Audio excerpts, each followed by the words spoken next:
life as a part, integral part of the complete nature, exquisite component of the entire nature.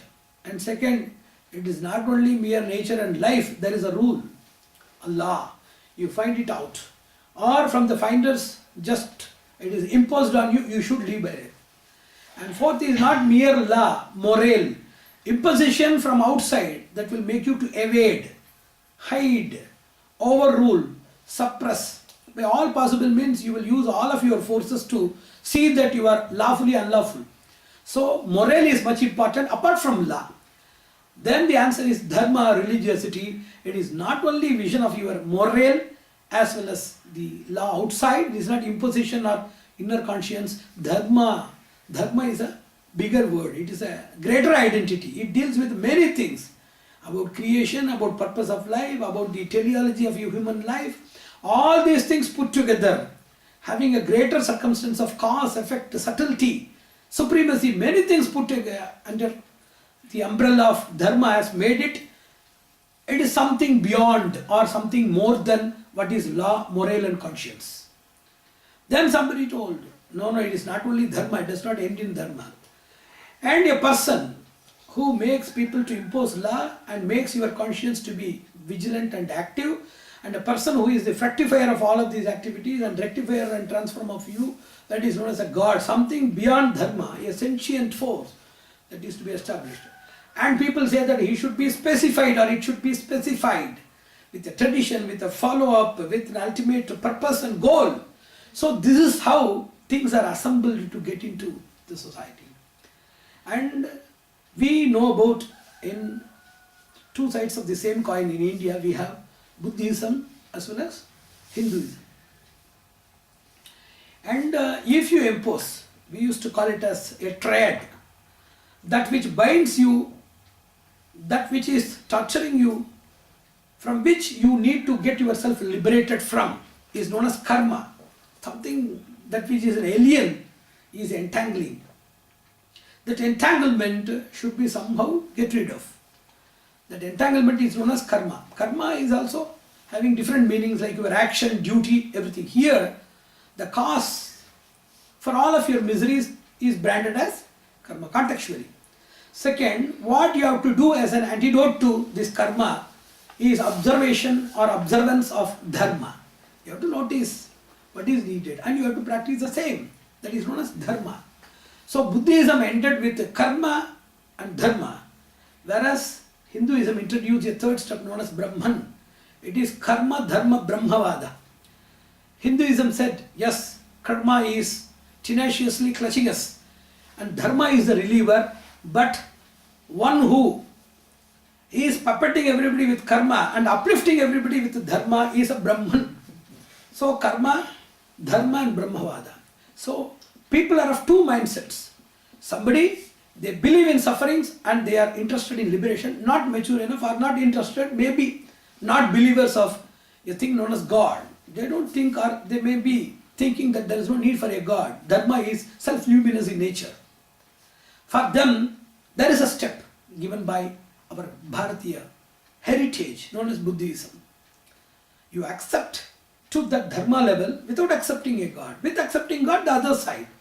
Based on the level of reach, their maturity, their inclination or their conviction, they can follow these two things. So this is how we assemble into various aspects. So we can bring only, our philosophy can bring all cultures of the world, all positive cultures of the world, or extract all positivism possible from every culture of the world and align them in proper order so that all stages of human evolution or knowledge evolution that exists in the planet can get benefited, can get escalated. That is possible here. And it is not only just spreading the culture. Spreading the culture, you can spread culture by any means. There are three forces by which a culture can be spread. The first thing is fashion. If somebody is attracted, they will follow a culture for a few days or few years or few generations. Second is imposition. Whenever there is a compulsion, people will get into some cultures and there are a lot of history records for imposed cultures. The third thing is spirit. By kindling the spirit of people, we can make them follow a culture.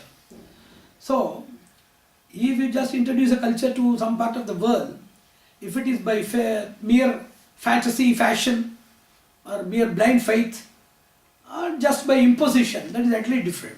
By numbers you can create people. How many people from your culture benefited the world is the assessment task for cultures, religions and philosophies. How many people are members of your culture or members of your tradition is the attendance register, not achievement register. So we have to create this achievement register, I think, than creating mere attendance registers where counts, where heads are counted. So spirit only makes the person to get into two reactions. One is to invite, to receive, to accept, to admire and to respect or revere the culture. This is one side. Second, if they are taken to the second level, they will adopt the culture, absorb into the culture or fuse their culture with themselves. The second is Atyacharanam. It is something extraordinary, but generally what we need is, we don't need anybody to absorb or adopt and fuse.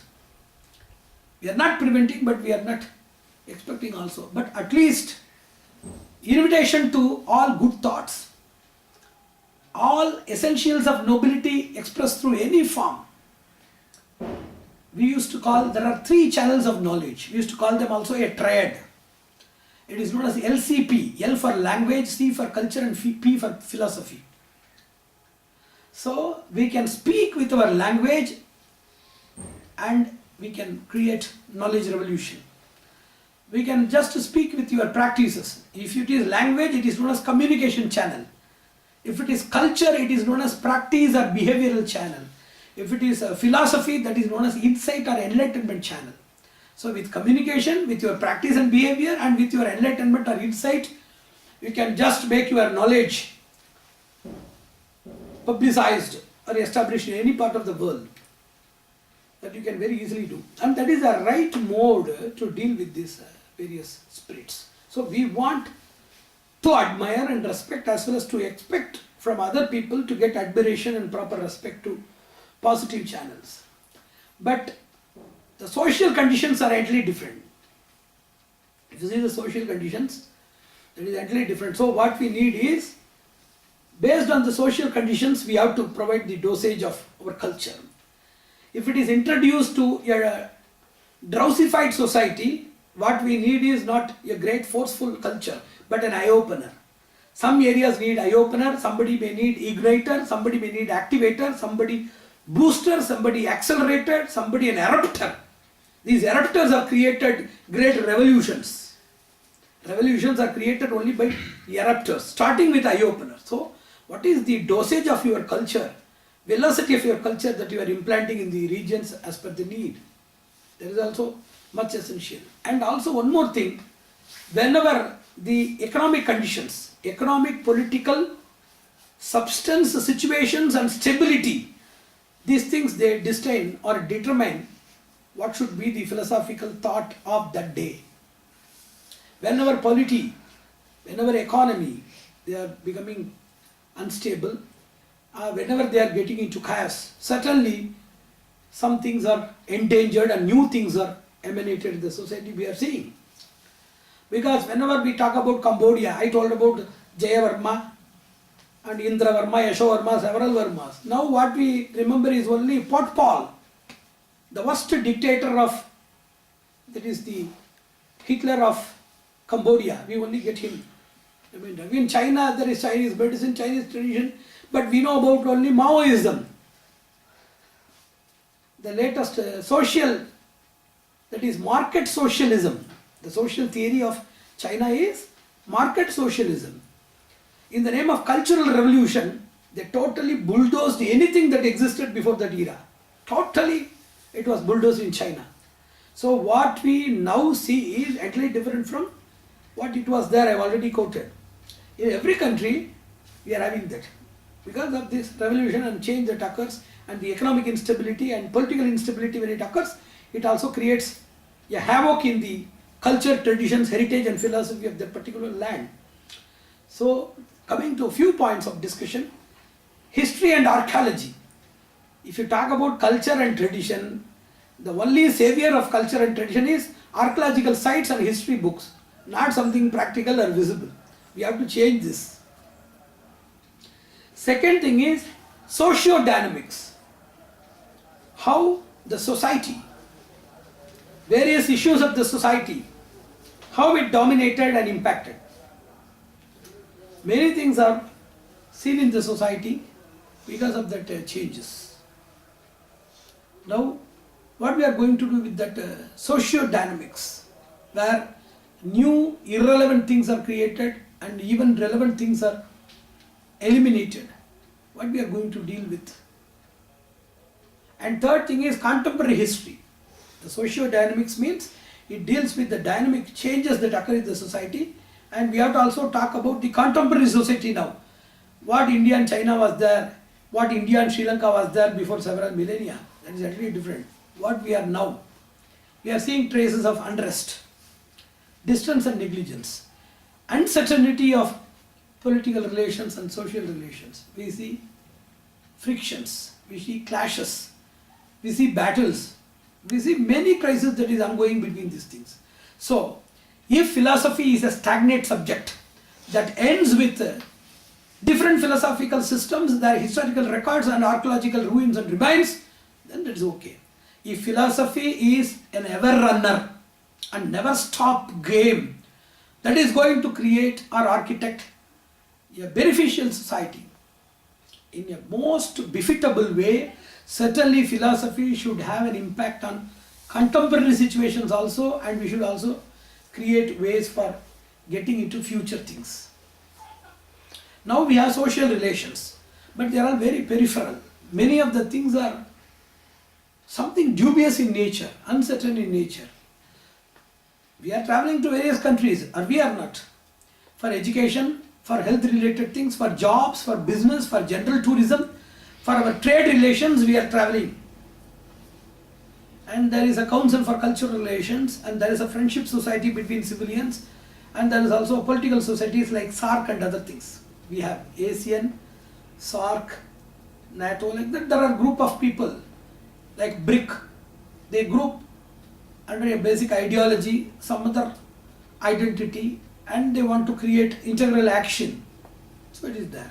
Political people also, they have their agenda.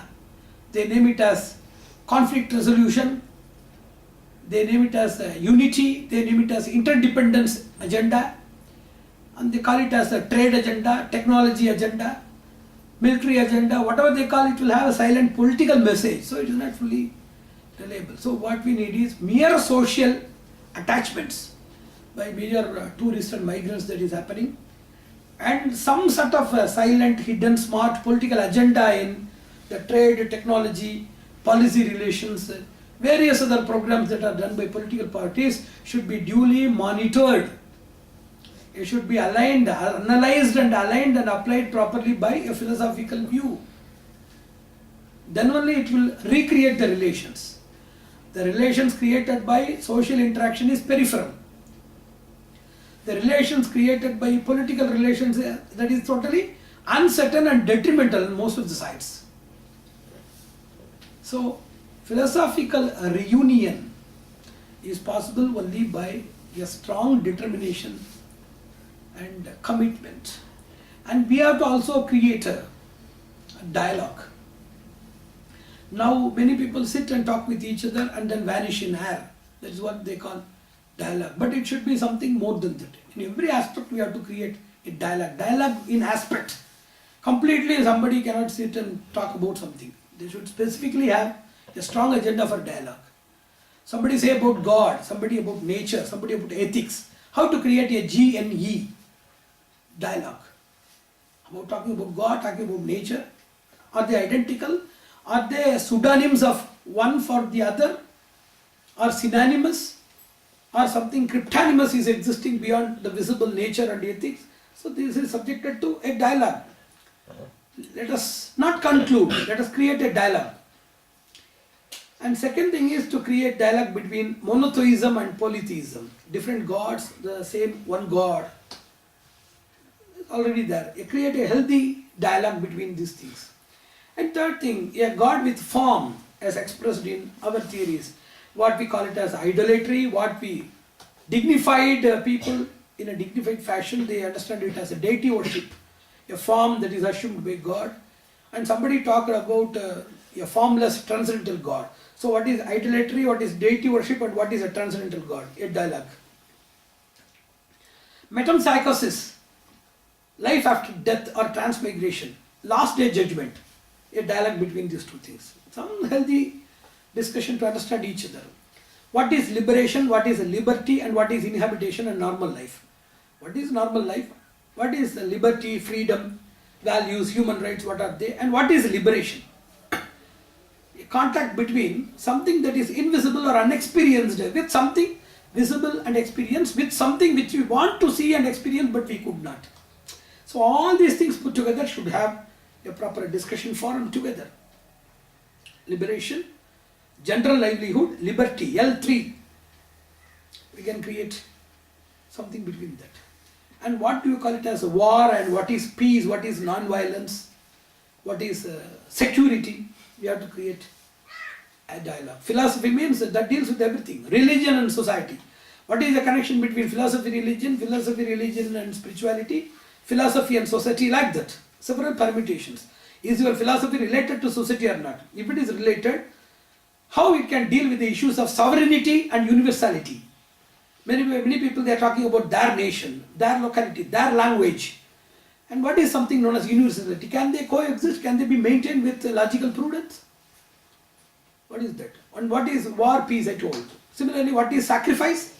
What is survival? Then what is sophistication or enjoying life? Somebody enjoy life, somebody is struggling, and somebody is just surviving, and somebody they are sacrificing. What do they mean? Different standards of life. Survival, struggle, sophistication, sacrifice. To create a dialogue between all these things. So, how to put all these things, every aspect, with the counter aspects together to create a healthy dialogue. And one more dialogue between the same people, the same community. One is, even the same philosophy, there are sages or seers of great knowledge. And we have people known as visionaries. We are people, those who are known as idealists. There are preachers, there are pursuers, there are practitioners, and there are beneficiaries. How to align them? A dialogue between all these people. How to create a dialogue between all these people together. And even in philosophy or spirituality, there are 4 dimensions. One is the knowledge dimension, second is the experience, and third is a trade or commerce, and fourth is exhibition. Even in spirituality, there is spiritual exhibition. They just exhibit something, nothing is there. They sell many things, it is trade. If they experience, that is on the highest altitude, and there is mere knowledge. So how to differentiate, or how to align, how to understand about these things and create a change in elevation, about an exhibition, about a commercial view or a commercial practice. If you go to spirituality sites, many sites are dealing with selling spirituality products like amulet, like pendants, spiritual rings, and spiritual consultancy, exorcism, healing. Everything is booked on the basis of dollars. So spiritual exhibition, spiritual trade, spiritual science, and spiritual experience. How we are going to deal with that? And one more thing, who cultivates everything? Who cultivates everything needed for human consumption? Farmers. Where they cultivate? At the fields. But as farmers cultivate at their field, that does not mean that the consumed things or the consumable things are meant only for the farmers, that too inside the field. It is meant for the general market. Farmers cannot be the sole consumers. And field is not the destiny or destination of the product. It should go to the society. Similarly, philosophical congress is meant for great elite people, erudite people with the doctorates, with international recognition and accolades. But the distribution center for philosophy, the consumers are the general society. How these people, the farmers and their cultivation, the harvest reaches the society is there. So how to create dialogue between the elite people and elementary members of the society for philosophical understanding and practice. It's not reaching the grassroots at all. It should reach. So philosophy is not only having the shape or similarity of ocean in its vastness and depth. The other side of philosophy is Philosophy is an ocean as well as a canal, your private exclusive village canal that can nourish and irrigate your fields. It can come to that level. Ganges originating at Gangotri is coming to your field in a small, assimilable or tolerable form.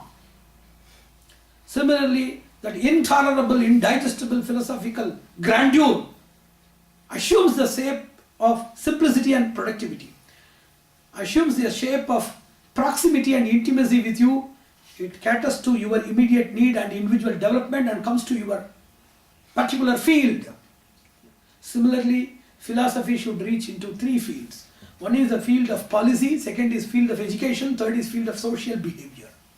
Unless philosophy emerges or that blossoms as policies by the government, education by the learning system, and social behavior by the beneficiaries of education and policies, philosophy is a dormant, haunted or dilapidated product that should reach. And philosophy has three effects. If it drills inside by spiral effect, that is a spiritual process. If it flows horizontally on all places and embraces, that is known as humanity. If it flows towards your own dynasty, it creates a lineage. So it passes through you, it passes from you, and it passes from you to everybody in the surrounding. The spiral effect, the flow effect and spread effect of philosophy makes you a spiritual person, makes you a human being, makes you as a social being. All these three things are possible. Unless that thing is produced, it's not going to be a change. So philosophy is known as a tailor. We used to call philosopher as a tailor. Philosophy is the science of tailoring human souls. It is a science of beautification. He is the cosmetologist for the soul and a plastic surgeon for the misdirected soul to reshape the face of real absolute soul, what it is. So whenever the face is deformed by an acidic throw or by an accident, plastic surgeon tries to remold it with a decent look. But philosophy is a plastic surgery which brings back the same brilliance, luster and beauty of your absolute spiritual face, which is deformed by selfishness, ignorance and various other diseases, the deformers. So a spiritual reformer should be a philosopher and he should take care of all of these things. How it is possible? It's possible by means of establishing exhibitions, museums. I always talk about theme park. There should be South Asian or Far Asian, Indian influence based, Indian cultural influence in the Far East. That should be a theme park. It will be more, that will be more inspirational and it will be more attractive, making everybody to come and learn. I've already told about manners and customs. That will cultivate manners and customs, creating values, then knowledge, then faith and realization. So, the basic way we can create many theme parks, many special exhibitions and museum structures, we can make that. And second thing is reverse osmosis. Now only corporate people or the corporocracy and the ruling systems, the political systems, they decide how should be the practice of philosophy and what should be there in the booth. In reverse osmosis, philosophers should decide who should be the king and who should rule with the resources and who should rule with authority. That should be a philosophical decision, division of the wise. It's not a handovering, that is handing over the provisions of election or handing over the provisions of business administration and the department of as well as the Ministry of Finance, Trade, everything to philosophy professors and preachers. Philosophy is a sense. Philosophy here is not an academic excellence or brilliance. It is a person's intellectual supremacy to control power of resources and power of authority. The power of intelligence that has the ability to control or direct the power of authority and power of resources. That is here known as philosophy. It is not mere academic pursuit. So that should be brought. And whenever to create relations between nations, we used to appoint ambassadors. In the history of ambassadors, many people they have spoiled relations. Many people they saved the relations. Many people are formal, that based on their authority, ability and circumstances, their role, that also differs. Like political diplomacy, we need two more diplomacies. Cultural diplomacy, sending cultural ambassadors to people, not for one day show, to come do something, then spend the money of the public, drain the resources and to make some shows. To create some impactful relations, cross-cultural understanding and relations, we need lot of cultural ambassadors, effective ambassadors. We need also spiritual diplomacy. Spiritual diplomacy means to send people who are with their spiritualistic might diplomatic enough to change the minds, who can convert rivalry into fraternity, who can convert friction into mutual interaction and unification, who can convert enmity into amity, who can convert paucity and poverty into prosperity, who can make the unrest to settle in tranquility. Such transformers are known as spiritual diplomats. So, I wish that the Council of Philosophical Research of our nation, apart from these seminar discussions and publications, it should also deal with establishing missionaries and visionaries, engaging missionaries and establishing missionaries in all part to testimonialize what you call by philosophical or spiritual diplomacy and how it can change the fate of the world. I've already told, change does not mean that everybody should live because of India or with India or inside India. With respect for our original culture, our basic noble ideals, in peace and in peaceful coexistence. That's what I told. The marginal need for collective existence is not absolute identity and love. At least they should be compatible with each other without intruding with the other. This basic culture of living or planetary inhabitation should be cultivated, from which we can promote people for the heights of philosophical accession and accomplishment later. It needs many things to be done, and without social interaction, that's what we call philosophy as a shaper. It shapes a person for 4 levels: for his apparent living, ideal living, absolute living and settlement. We always talk about what philosophers like Hobbes, Locke, Immanuel Kant, what they told about reality, what they told about the dreams and what is perception, all these things are there. Apparent living, what they told about food, what they told about our general, because we have come to such an ignorant level that we are not capable of maintaining even our own amenities. We started with hunting, searching and preserving food, water, shelter and other things. Now also the same thing is there in a different fashion. Without any facilities, we have been searching, hunting and struggling for these 3. Now with all facilities, we are also having the same situation there. We are having the shelter, but we are peaceless and we are still struggling. We are having food but contaminated. We are having clothing, but as a cultural, as an emblem of cultural disaster and deterioration, we are having all of our high-end customs and high-end systems. We are also in the same level, but the only thing is now we are in the sophisticated inferiority rather than some sort of inferiority that existed in the primitive step of our civilization.